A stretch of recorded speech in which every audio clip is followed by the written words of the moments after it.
जब मैं 13 साल का था तब मेरा परिवार शहर में रहता था, लेकिन हर गर्मियों में मैं अपने रिश्तेदारों से मिलने रिजर्वेशन एरिया जाया करता था। ये एक परंपरा थी जो मेरे बचपन से चली आ रही थी, लेकिन इस बार मैं खास तौर पर उत्साहित था क्योंकि मुझे अपने कजन्स डैनियल जो 14 साल का था, मिया जो मेरी ही उम्र की थी और छोटे जॉना जो 11 साल का था, उनके साथ ज्यादा समय बिताने का मौका मिलने वाला था। उनका घर जंगल के काफी अंदर था। चारों तरफ ऊंचे ऊंचे चीड़ के पेड़ और प्रकृति की आवाजों से घिरा हुआ था। वो मेरी शहर वाली जिंदगी से बिल्कुल अलग दुनिया थी। हवा ताजा होती थी, रातें शांत होती थी और वहां एक ऐसा सुकून था जो कहीं और मिलना मुश्किल है। एक शाम रात का खाना खाने के बाद हम चारों बरामदे में बैठे डूबते सूरज को देख रहे थे। घर के बड़े लोग अंदर बैठकर बातें कर रहे थे और किसी बात पर हंस रहे थे। तभी डैनियल हमारी तरफ शरारती मुस्कान के साथ मुड़ा। दोस्तों, अगर हम आज रात कैंपिंग पर चलें तो कैसा रहेगा? मिया ने भौहें चढ़ाई। तुम जानते हो, दादा और दादी हमें ऐसा कभी नहीं करने देंगे। वो हमें लाख बार कह चुके हैं कि अंधेरा होने के बाद जंगल में मत जाना। एग्जैक्टली, डैनियल मुस्कुराया। इसीलिए तो हम उन्हें कुछ नहीं बताएंगे। मैं समझ सकता था कि जोना को यह बात बिल्कुल पसंद नहीं आई। मुझे नहीं पता, अगर हम पकड़े गए तो? मैं खुद भी दुविधा में था। रात में एडवेंचर पर जाने का विचार शानदार लग रहा था, लेकिन परिवार की बात ना मानना मुझे ठीक नहीं लग रहा था। देखो, हम उनसे पहले पूछ भी सकते हैं, मैंने कहा। डैनियल ने सर हिला दिया। वो सीधे मना कर देंगे। अरे चलो ना, मजा आएगा। हम टेंट लगाएंगे, कहानियां सुनाएंगे और सूरज निकलने से पहले वापस आ जाएंगे। उन्हें पता भी नहीं चलेगा। मिया ने मेरी तरफ देखा। तुम्हारा क्या कहना है एलेक्स? मैं झिझक रहा था, लेकिन फिर मैंने सोचा कि यह यादगार अनुभव हो सकता है। और उस समय मेरी उम्र के बच्चे हर बात पर योलो कहा करते थे। ठीक है, मैं तैयार हूं, लेकिन हमें सावधान रहना होगा। जॉना ने गहरी सांस छोड़ी। ठीक है, लेकिन अगर हम मुसीबत में पड़े तो उसकी जिम्मेदारी तुम्हारी होगी डैनियल। उस रात हमने सब लोगों के सोने का इंतजार किया। लगभग आधी रात को पूरा घर शांत था। बस दादा दादी के खर्राटों की हल्की आवाजें सुनाई दे रही थी। हमने जरूरी सामान उठाया और पिछले दरवाजे से चुपचाप बाहर निकल गए। फिर हम जंगल की तरफ बढ़ गए। रात साफ थी और चांदनी पेड़ों की शाखाओं के बीच से छनकर आ रही थी। जिन रास्तों पर हम दिन में बेखौफ होकर चलते थे, वही अब थोड़े डरावने लग रहे थे, और यही बात हमें रोमांचित कर रही थी। करीब 20 मिनट बाद हमें एक छोटी सी खुली जगह मिली जो एक नाले के पास थी। हम पहले भी वहां कई बार जा चुके थे, लेकिन अंधेरा होने के बाद वो जगह बिल्कुल अलग लग रही थी। हमने मिलकर टेंट लगाया। हालांकि सच कहूं तो अंधेरे में ये काम थोड़ा मुश्किल था, फिर भी किसी तरह काम हो गया। सब तैयार होने के बाद हम एक छोटी बैटरी से चलने वाली लालटेन के आसपास बैठ गए। उसकी हल्की रोशनी हमारे चेहरों को दिखाने के लिए काफी थी, और जंगल की आवाजें माहौल को और भी रहस्यमय बना रही थी। दूर कहीं झिंगुरों की आवाज और कभी कभी उल्लू की हूट सुनाई दे रही थी। ठीक है, किसी के पास कोई अच्छी कहानी है? डैनियल ने हाथ रगड़ते हुए पूछा। मेरे पास है, मिया तुरंत बोली। क्या तुम लोगों ने रेवन मॉकर के बारे में सुना है? जॉना कांप गया। मुझे वो कहानी बिल्कुल पसंद नहीं है। तो फिर तो जरूर सुननी पड़ेगी, मिया ने उसे चिढ़ाते हुए कहा। तो रेवन मॉकर एक दुष्ट आत्मा होती है जो बीमार और मरने वाले लोगों का दिल चुराकर अपनी उम्र बढ़ाती है। कहा जाता है कि कभी वो कौवे का रूप ले सकती है और कभी इंसान का, लेकिन उसे सिर्फ आध्यात्मिक उपचार करने वाले लोग ही देख सकते हैं। ये तो सच में डरावना है, मैंने माना। डैनियल थोड़ा आगे झुका। अच्छा, ये सुनो, उससे भी ज्यादा डरावनी है। क्या तुमने कभी डियर वुमन के बारे में सुना है? मिया ने आंखें घुमाई। डैनियल, तुम्हें पता है, वो सिर्फ बच्चों को भटकने से रोकने के लिए बनाई गई कहानी है। जो भी हो, कहते हैं वो एक खूबसूरत औरत बनकर लोगों को जंगल में लुभाती है, लेकिन जब तुम काफी अंदर पहुंच जाते हो तब वो अपना असली रूप दिखाती है। उसके पैरों की जगह खुर होते हैं और चेहरा हिरन जैसा होता है। जॉना सचमुच डरा हुआ लग रहा था। क्या हम किसी और चीज के बारे में बात कर सकते हैं? मैंने माहौल हल्का करने का फैसला किया। स्टार पीपल की कहानी कैसी रहेगी? कहा जाता है वो दयालु प्राणी होते हैं। वो आसमान से आए थे ताकि हमारे पूर्वजों को ज्ञान और बुद्धि सिखा सके। वो कहानी डरावनी नहीं है, डैनियल ने कहा। मैंने मुस्कुराते हुए कहा, हम पहले ही काफी डरावनी कहानियां सुन चुके हैं। लेकिन डैनियल अभी रुका नहीं था। उसने चारों तरफ देखा और अपनी आवाज धीमी कर ली। तुम जानते हो, दादाजी ने एक बार मुझे कुछ बताया था, कुछ ऐसा जिसके बारे में उन्होंने कहा था कि वो बिल्कुल सच है। मिया ने उसे संदेह भरी नजर से देखा। तुम किस बारे में बात कर रहे हो? उसने जानबूझकर कुछ पल रुककर सस्पेंस बनाया। उन्होंने कहा था कि जब वो हमारी उम्र के थे तब उनका सामना एक स्किन वॉकर से हुआ था। ये सुनते ही माहौल बदल गया। हम सब स्किन वॉकर्स के बारे में जानते थे, ऐसे जादूगर जो काले जादू की मदद से जानवरों का रूप ले सकते थे। हमारे बुजुर्ग इस विषय पर बहुत कम बात करते थे, और जब भी करते थे उनकी आवाज में डर साफ महसूस होता था। डैनियल, मुझे नहीं लगता हमें इस बारे में बात करनी चाहिए, मिया ने फुसफुसा कर कहा। अरे, ये सिर्फ एक कहानी है। जॉना ने अपने घुटनों को बाहों में भर लिया। शायद हमें मिया की बात माननी चाहिए। लेकिन अब मेरी जिज्ञासा बढ़ चुकी थी। दादाजी ने क्या कहा था? पूरी बात बताओ। डैनियल ने गहरी सांस ली। उन्होंने बताया कि एक रात वो अपने पिता के साथ लकड़ियां इकट्ठा कर रहे थे। किसी वजह से दोनों अलग हो गए, और जब वो उन्हें ढूंढ रहे थे तब उन्होंने एक कायोटे को दो पैरों पर खड़े देखा, और वो सीधे उनकी तरफ देख रहा था।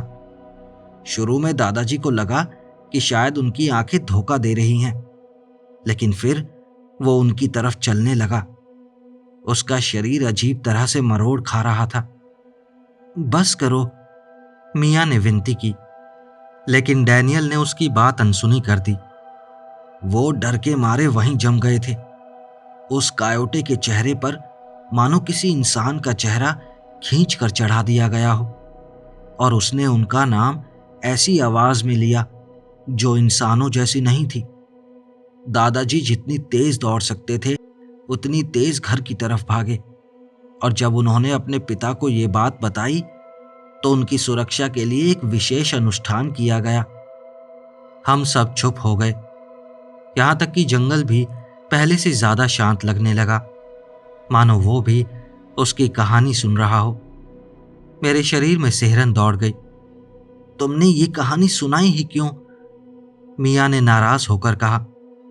यह तो सिर्फ एक कहानी है, डैनियल बोला, हालांकि वो खुद भी थोड़ा असहज लग रहा था। जॉना की आंखें फैली हुई थी। क्या तुम्हें लगता है कि वो सच में होते हैं? मुझे समझ नहीं आया कि क्या जवाब दूं। मेरा एक हिस्सा इसे अंधविश्वास मानकर नजरअंदाज करना चाहता था, लेकिन दूसरा हिस्सा बुजुर्गों की चेतावनियों को याद कर रहा था। मुझे लगता है अब हमें सो जाना चाहिए, मैंने आखिरकार कहा। हम सब सहमत हुए और टेंट के अंदर घुस गए। अंदर जगह कम थी, लेकिन हमें कोई परेशानी नहीं हुई। उस समय एक दूसरे के पास रहना ज्यादा सुरक्षित लग रहा था। मैं लेटा हुआ टेंट की छत को देख रहा था। बाहर पेड़ों की परछाइयां अब मुझे बेचैन करने लगी थी। नींद आना मुश्किल हो रहा था। बाहर की हर छोटी आवाज मुझे चौंका रही थी। ऐसा लगा जैसे कई घंटे बीत गए हों। मैंने अपनी घड़ी देखी, रात के 3:15 बजे थे। बाहर अब भी अंधेरा था। आखिरकार मेरी आंख लगने ही वाली थी कि तभी मैंने वो आवाज सुनी, किसी के धीरे धीरे घिसट कर चलने जैसी आवाज, जैसे कोई झाड़ियों के बीच अपने पैर घिसटते हुए चल रहा हो। मैंने सांस रोक ली और ध्यान से सुनने लगा। वो आवाज फिर से आई, इस बार पहले से ज्यादा करीब। क्या तुम लोगों ने वो सुना? मैंने फुसफुसाकर पूछा।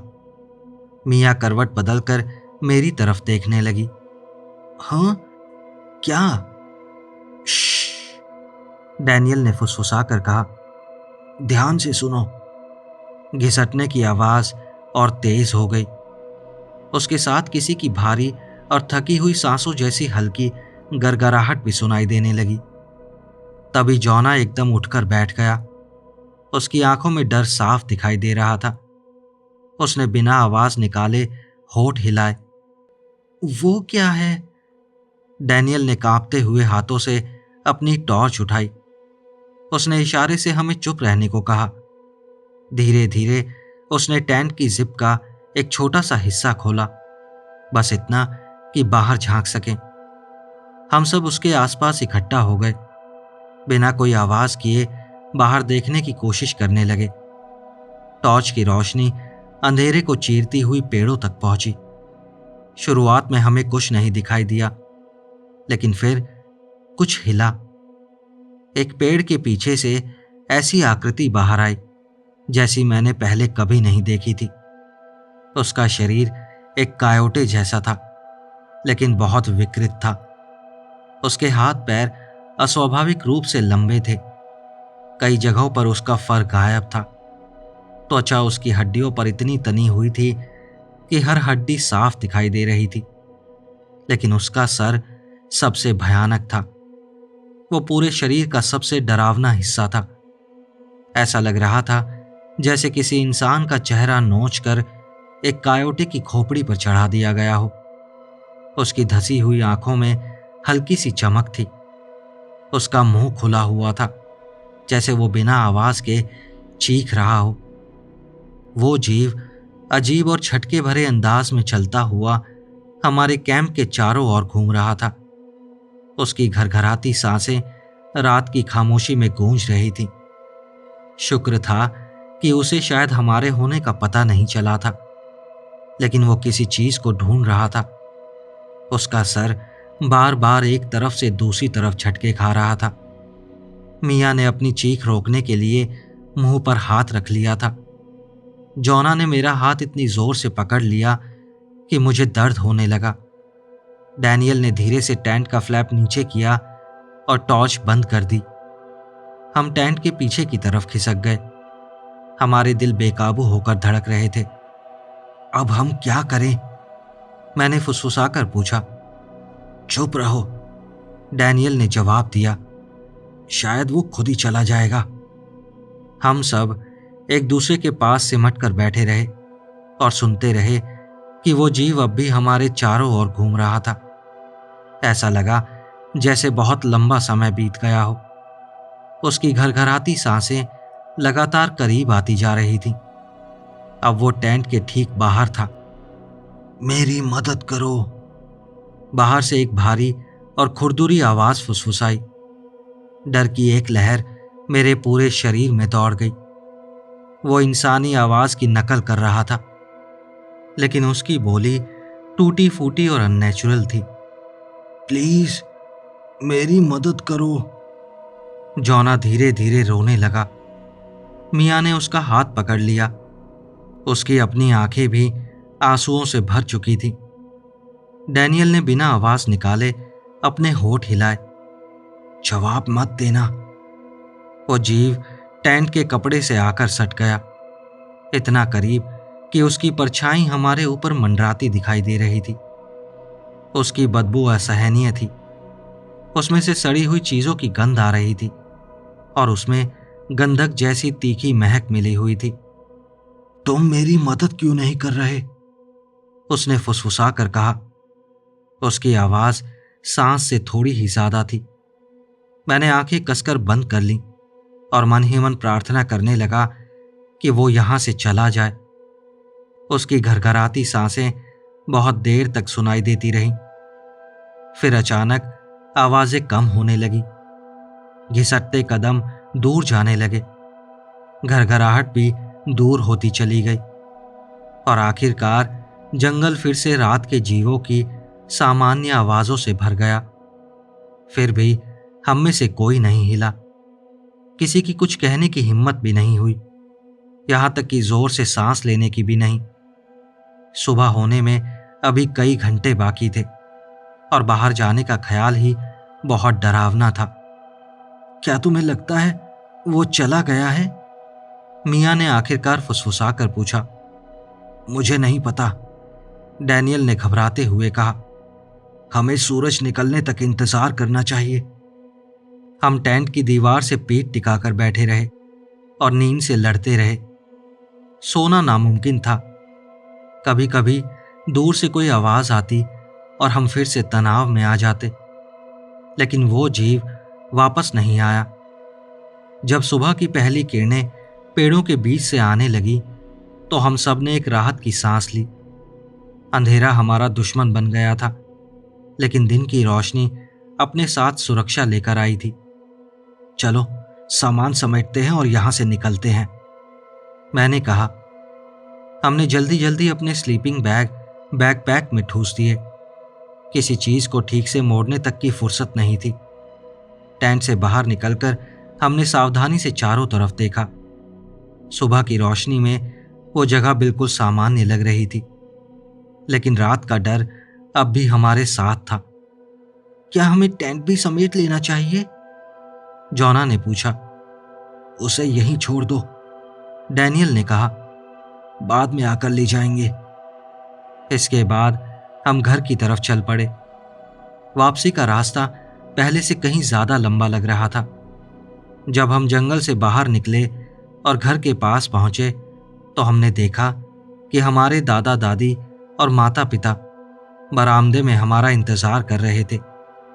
उनके चेहरों पर गुस्सा और चिंता दोनों साफ दिखाई दे रही थी। तुम लोग कहाँ थे? दादी ने सख्त आवाज में पूछा। उनके हाथ कमर पर टिके हुए थे। डैनियल ने नजरें झुका ली। हम कैंपिंग पर गए थे, जबकि हमने साफ मना किया था। दादाजी की आवाज बहुत कठोर थी। मियां आगे बढ़ी। हमें माफ कर दीजिए, हमें लगा था कि एक एडवेंचर होगा। हमारे पेरेंट्स हमें अंदर ले गए। जब हम सब रसोई की मेज के आसपास बैठ गए तो दादाजी ने एक एक करके हम सब की तरफ देखा। वहां कुछ हुआ था क्या? उन्होंने पूछा।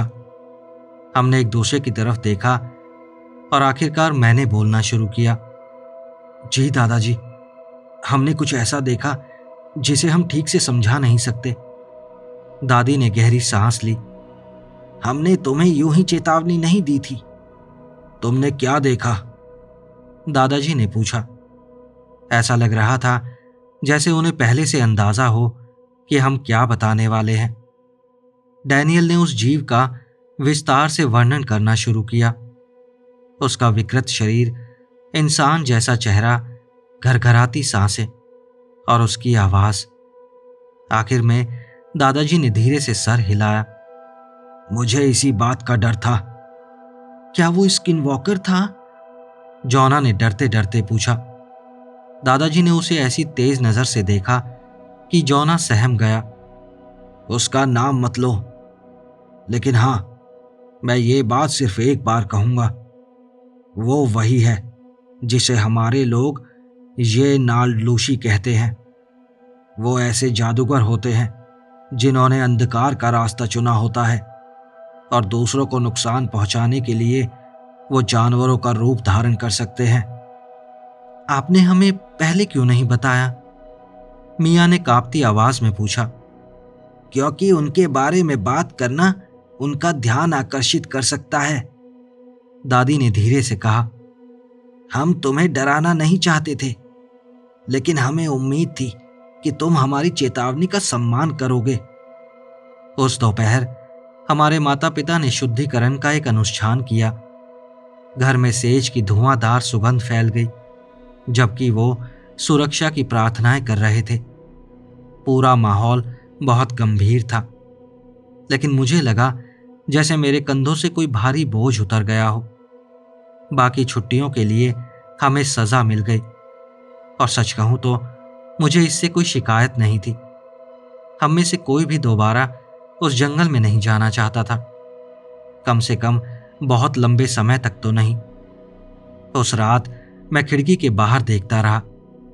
मैं डरा हुआ था, लेकिन साथ ही सोच रहा था कि कहीं वो आंखें फिर से मुझे घूरती हुई ना दिखाई दे। मेरे आखिरी दिन दादाजी मेरे साथ बरामदे में बैठे। तुमने एक कठिन सबक सीखा है, उन्होंने धीरे से कहा। हमें आपकी बात नहीं टालनी चाहिए थी।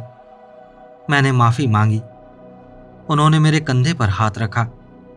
इस धरती की आत्माएं शक्तिशाली हैं, कुछ अच्छी हैं और कुछ बुरी हैं, इसलिए उनका और पीढ़ियों से चली आ रही सीख का सम्मान करना जरूरी है।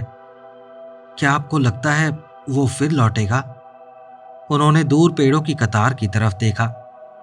मुझे विश्वास है कि इस अनुष्ठान ने सुरक्षा प्रदान की है, लेकिन याद रखना, जरूरत से ज्यादा जिज्ञासा खतरनाक हो सकती है। हमेशा अपने बुजुर्गों की सलाह पर भरोसा करना। जब मैं शहर वापस लौटा तो वो अनुभव मेरे साथ ही रहा। आज भी मैं उसके बारे में अक्सर सोचता हूँ, खासकर रात के समय जब परछाइयाँ कुछ ज्यादा गहरी लगती हैं। उस घटना के बाद मेरी अपनी परंपराओं और कहानियों में दिलचस्पी बढ़ गई, क्योंकि मुझे एहसास हुआ कि वो सिर्फ कहानियां नहीं हैं, वो सबक हैं। मैंने उस रात के बारे में बहुत कम लोगों को बताया है, और जब बताता हूं तो ज्यादातर लोग विश्वास नहीं करते। लेकिन मैं इसे यहां साझा करना चाहता था, सिर्फ आपको डराने के लिए नहीं, बल्कि आपको याद दिलाने के लिए कि अनजानी चीजों का सम्मान करना चाहिए और उन लोगों की बात सुननी चाहिए जो हमसे पहले इस दुनिया में थे। उन्होंने बहुत सी बातें हमसे बहुत पहले समझ ली थी, ताकि हमें उन्हें खुद सीखने की जरूरत न पड़े। इस दुनिया में कुछ चीजों की आसानी से व्याख्या नहीं की जा सकती, और शायद उन्हें समझाया भी नहीं जा सकता। लेकिन मैं बस इतना जानता हूं कि अंधेरे में गूंजती वो डरावनी फुसफुसाहटें मैं कभी नहीं भूलूंगा।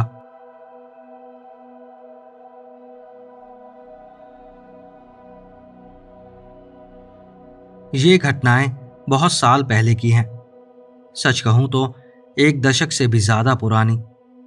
लेकिन आज भी मुझे इनमें से ज्यादातर बातें बिल्कुल साफ साफ याद हैं। थोड़ा कॉन्टेक्स्ट दूं तो मेरा जन्म और पालन पोषण अमेरिका के दक्षिण पूर्वी हिस्से के एक छोटे से ग्रामीण कस्बे में हुआ था। लेकिन जब ये कहानी हुई, उस समय मेरे परिवार के काफी लोग मिशिगन के अपर पेनिनसुला के घने जंगलों वाले इलाके में रहते थे। हर साल एक बार मैं और मेरे माता पिता कार में बैठकर मिशिगन में रहने वाले रिश्तेदारों से मिलने जाया करते थे। फिर हम सब लेक सुपीरियर के किनारे बने एक छोटे से कैंपग्राउंड में इकट्ठा होते थे, जहां 3 या 4 दिन का फैमिली रियूनियन होता था। मैं हमेशा उस मौके का बेसब्री से इंतजार करता था, क्योंकि इसका मतलब था परिवार के साथ झील के किनारे कई दिनों तक घर का बना स्वादिष्ट खाना खाना। मुझे सबसे ज्यादा खुशी अपने उन कजन से मिलकर होती थी जो लगभग मेरी ही उम्र के थे, और ऊपर से परिवार के बड़े लोग या तो बातों में व्यस्त रहते थे या फिर कुकआउट के लिए तरह तरह के पकवान बनाने में लगे रहते थे। इसका मतलब था कि सारे बच्चों को झील के खूबसूरत किनारों पर घूमने या जंगलों में ट्रैकिंग करने की पूरी आज़ादी मिल जाती थी। सीधे शब्दों में कहूं तो हमारे पास बेहिसाब आज़ादी थी, और वो बहुत मज़ेदार होता था। इस खास रियूनियन के समय मेरी उम्र 13 साल की थी। मेरे 2 कज़न एरिका और कोडी भी मेरी ही उम्र के थे, और डैन नाम का एक और कज़न हमसे 2 साल छोटा था। एरिका, कोडी और मैं हमेशा साथ ही घूमते थे, क्योंकि हम तीनों एक ही उम्र के थे। हमसे बड़े कजन्स अब इतने बड़े हो चुके थे कि उन्हें हमारे साथ समय बिताने में कोई दिलचस्पी नहीं थी, और हम भी इतने बड़े हो चुके थे कि छोटे बच्चों के साथ भी नहीं रहना चाहते थे। डैन बीच में फंसा हुआ था। वो छोटे बच्चों के लिए बड़ा था, लेकिन हमारे हिसाब से अभी भी छोटा था। हालांकि वो मजाकिया और अच्छा लड़का था, इसलिए अक्सर हम उसे अपने साथ रहने देते थे। उस रियूनियन के पहले दिन हमने वही सब किया जो हर साल करते थे, भाग दौड़, खेल कूद और स्विमिंग। लेकिन इस बार हमने तय किया कि कुछ ज्यादा डेयरिंग किया जाए। आखिर अब हम लगभग बड़े हो चुके थे, कम से कम हमें तो ऐसा ही लगता था। इसी सोच के साथ हमने अपने कजन ब्रैडली से पूछा कि आसपास कोई डरावनी जगह है क्या जिसे हम एक्सप्लोर कर सकें। ब्रैडली कभी कभी थोड़ा बदतमीज किस्म का था, लेकिन बड़े कजन्स में वो सबसे छोटा था, इसलिए उसी से बात करना सबसे आसान था।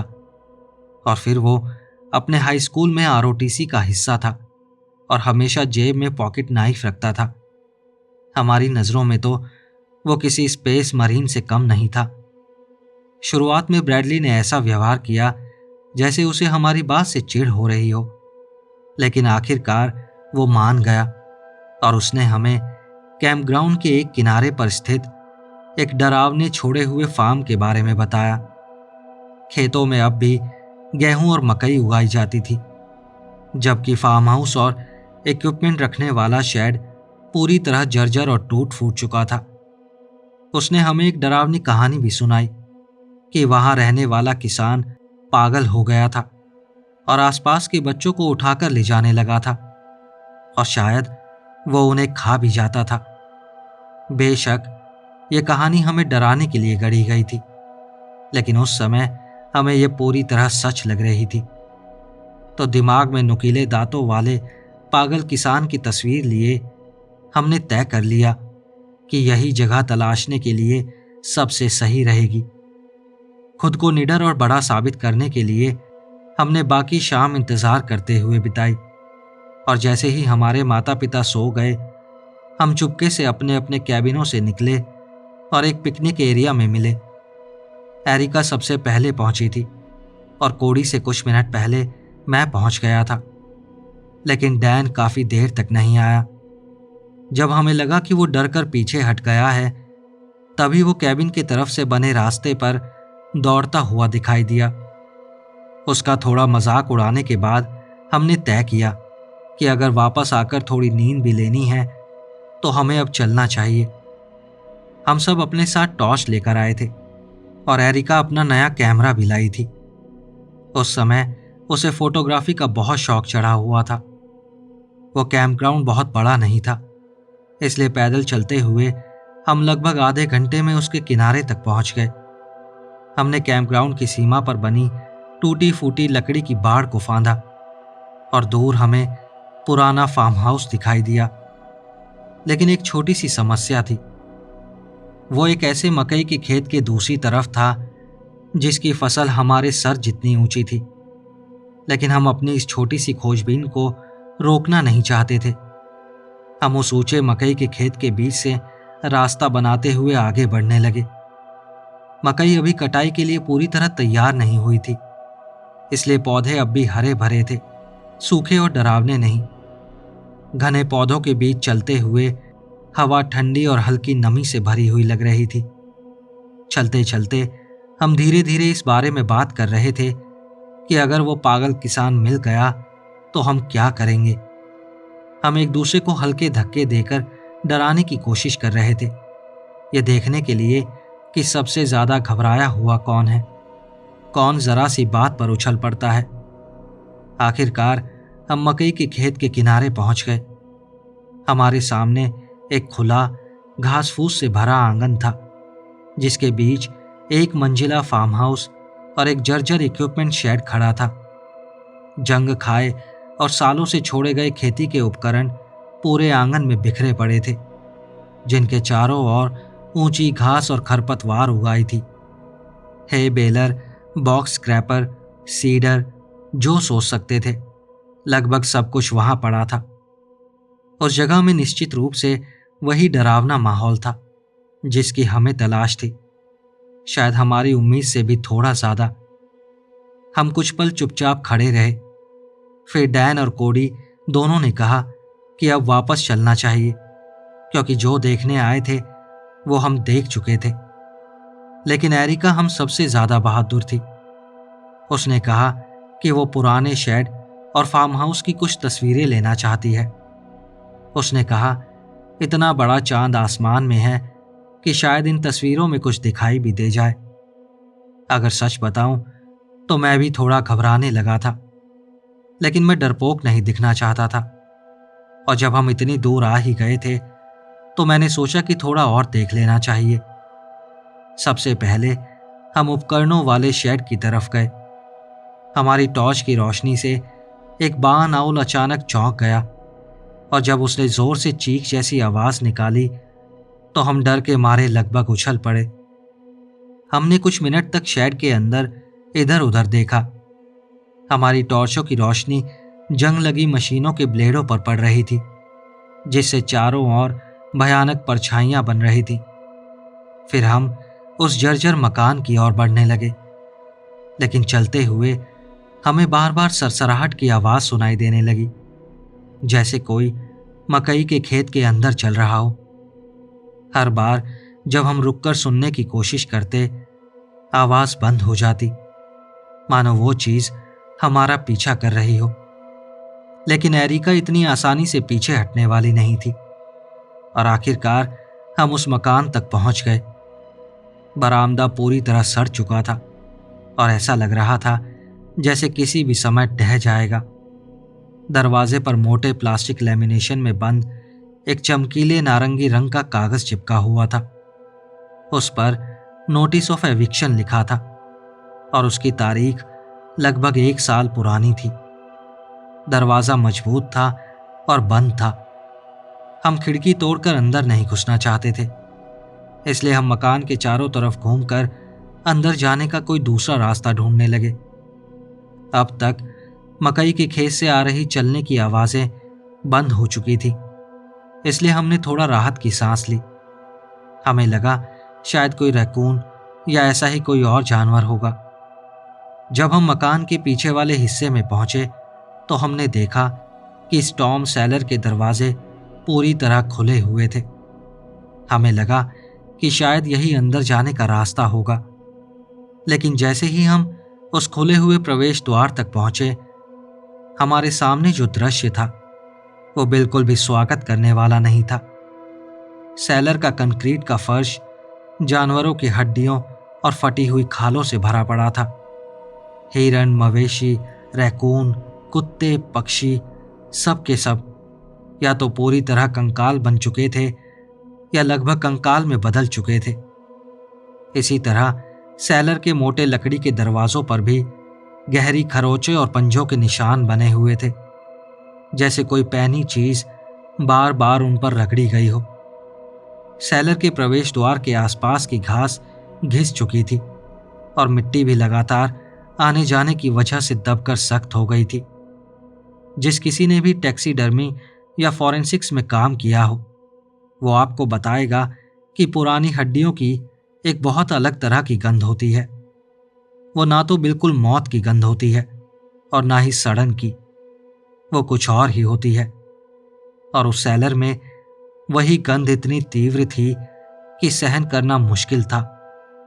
हम चारों सेलर के प्रवेश द्वार पर खड़े रह गए, मुंह खुले के खुले रह गए। हम बिल्कुल जड़ हो गए थे, मानो हिलने डुलने से जो भी नीचे रहता था उसका ध्यान हमारी तरफ चला जाएगा।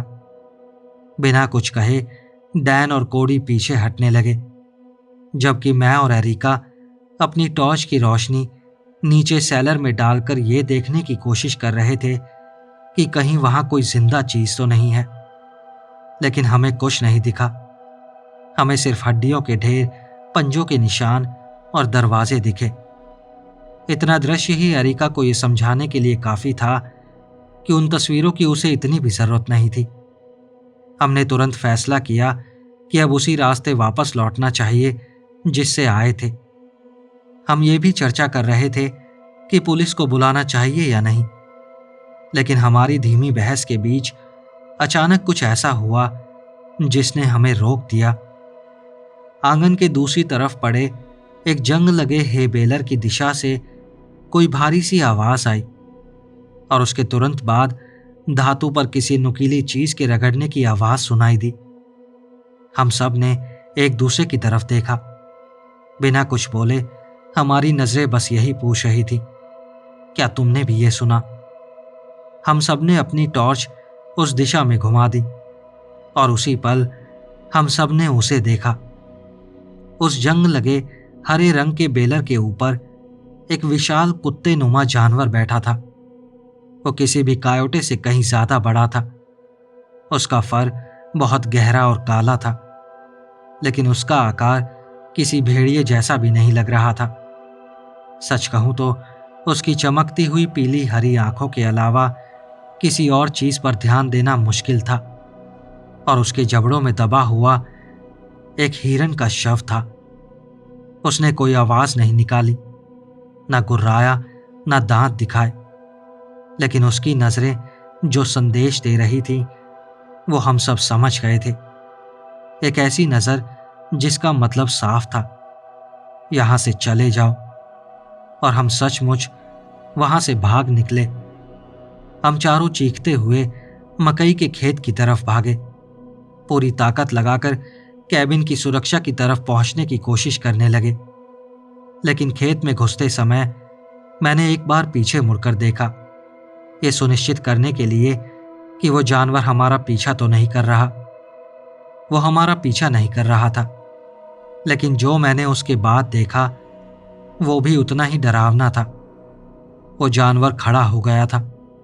वो अपने पिछले पैरों पर खड़ा हो गया था और अपने आगे के पंजों या शायद बाहों में उस हिरन के शव को पकड़े हमें जाते हुए देख रहा था।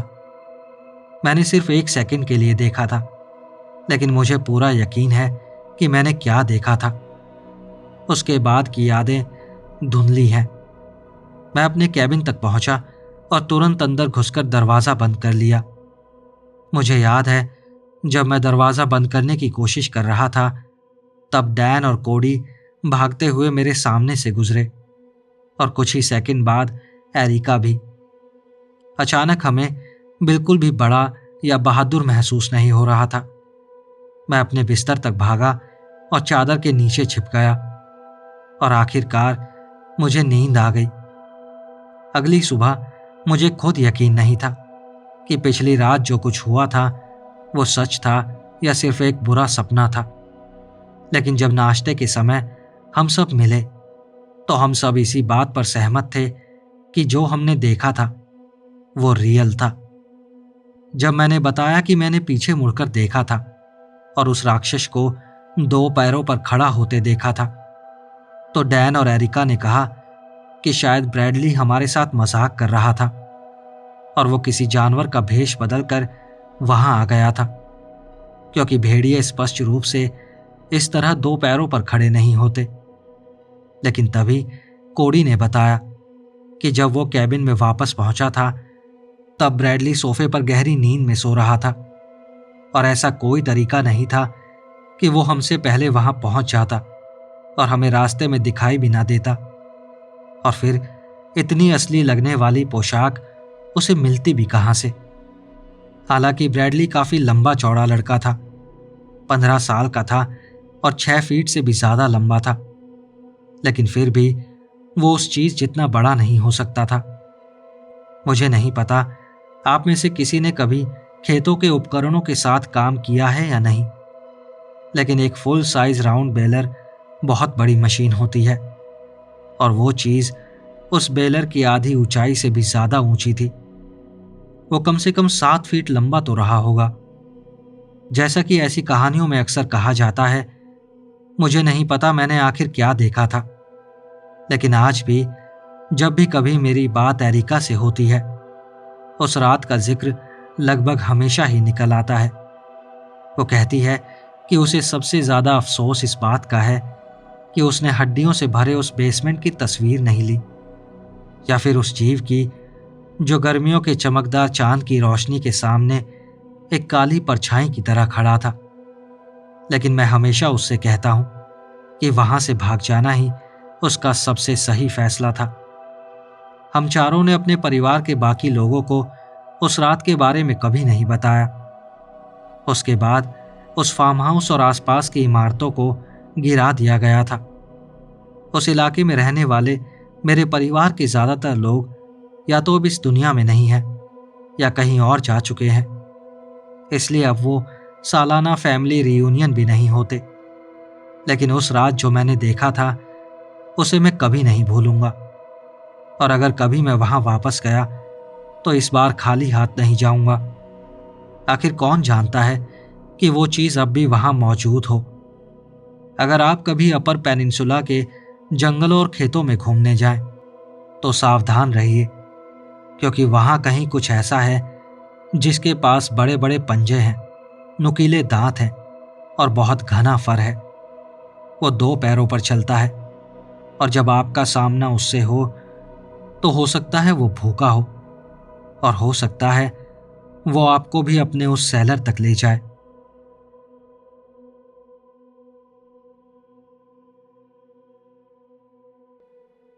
लगभग 5 साल पहले मैं और मेरी पत्नी कोलोराडो घूमने गए थे।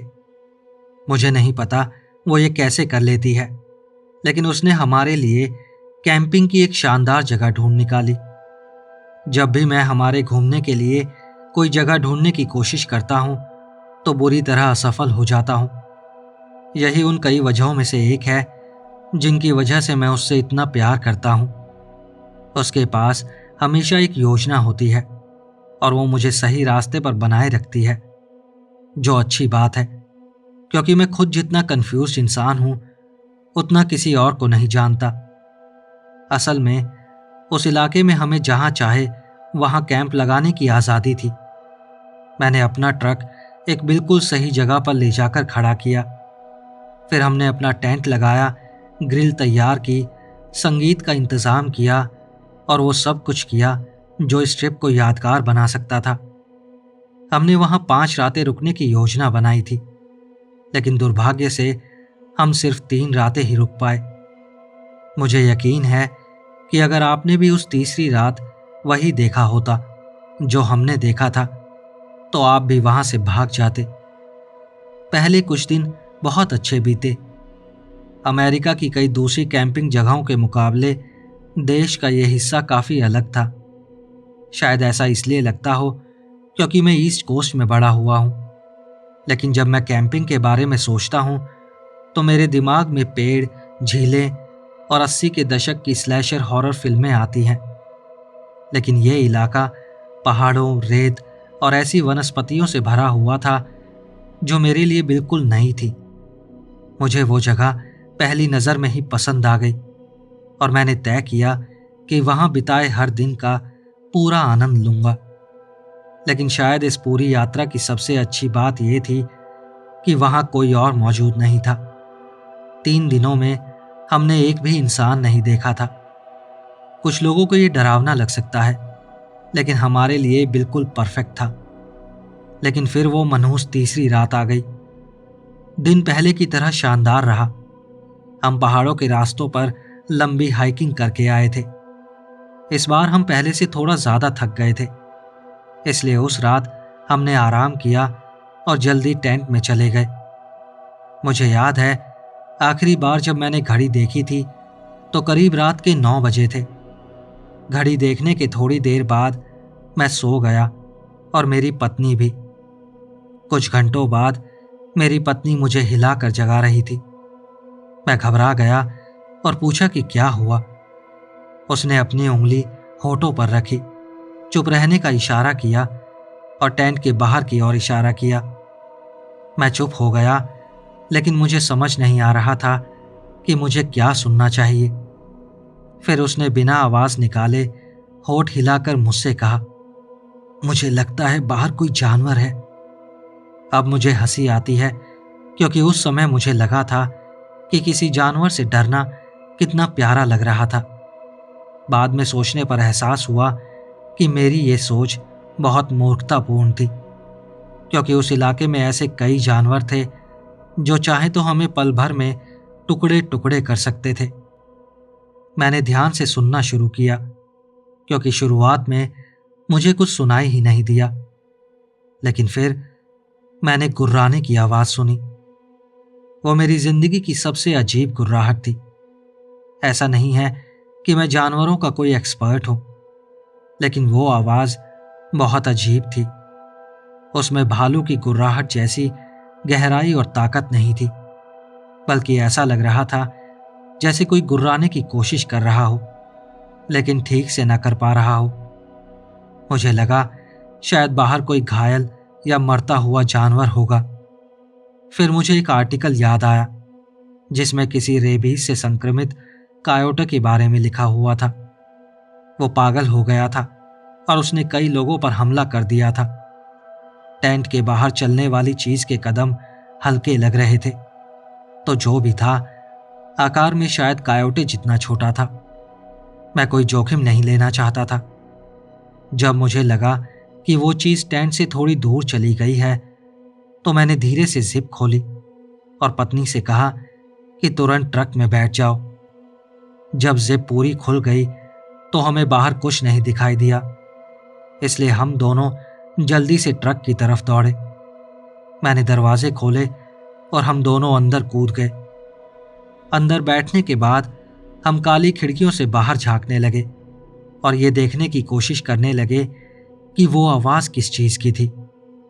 कुछ मिनट बीत गए, लेकिन हमें कुछ नहीं दिखा। जरा सी भी हलचल नहीं हुई, लेकिन मुझे पूरा यकीन था कि बाहर कुछ था। मैंने कदमों की आवाज भी सुनी थी और वो अजीब गुर्राहट भी। कुछ देर बाद मेरी पत्नी को फिर से नींद आने लगी, लेकिन इस बार मैंने उसे झटके से जगा दिया। मैं चीख पड़ा, क्योंकि जो मैंने देखा वो कोई जानवर नहीं था। वो वास्तव में एक इंसान था। उसके बाल लंबे थे, दाढ़ी बड़ी थी और उसका रूप बिल्कुल जंगली आदमी जैसा लग रहा था। वो झुक कर चल रहा था और वही अजीब गुर्राने वाली आवाजें निकाल रहा था जो हमने पहले सुनी थी। मुझे गुस्सा आ गया। मैं लगभग ट्रक से उतरकर उसका सामना करने ही वाला था, लेकिन तभी हालात और भी डरावने हो गए। हमारे टेंट के थोड़ा आगे से 3 और आदमी कैंपिंग एरिया में आते दिखाई दिए। ऐसा लग रहा था कि वो आपस में धीरे धीरे बातें कर रहे थे और हंस रहे थे। उन 4 लोगों में से 3 के हाथों में बड़े बड़े डंडे थे। मुझे तो वो डंडे ही लगे। तभी उनमें से एक आदमी ने डंडा पीछे घुमाया और पूरी ताकत से हमारे खाली पड़े टेंट पर दे मारा। मैंने उसे कुछ चिल्लाते हुए सुना, जिससे मुझे लगा कि उसे लगता था हम अब भी टेंट के अंदर हैं। मेरे अंदर तुरंत फाइट और फ्लाइट वाली प्रतिक्रिया सक्रिय हो गई। मैंने ट्रक स्टार्ट किया और जितनी तेज चला सकता था उतनी तेज वहां से निकल गया। मैंने पीछे मुड़कर देखने की भी कोशिश नहीं की। मैं बस तेज से तेज और दूर से दूर भागता चला गया। रास्ते में मेरी पत्नी तब तक इंतजार करती रही जब तक मोबाइल नेटवर्क नहीं आ गया। फिर उसने पुलिस को फोन करके पूरी घटना बताई। मुझे लगता है उसकी बात पार्क रेंजर या किसी ऐसे अधिकारी से कराई गई, क्योंकि बाद में किसी लॉ एजेंसी से उसके फोन पर कई कॉल आए। हम कभी अपना टेंट या सामान लेने वापस नहीं गए, और सच कहूं तो हमें उसकी परवाह भी नहीं थी। और मैं दिल से उम्मीद करता हूं कि वो लोग जो भी थे एक दिन पकड़े जाएं, ताकि वो फिर कभी किसी और को नुकसान ना पहुंचा सके।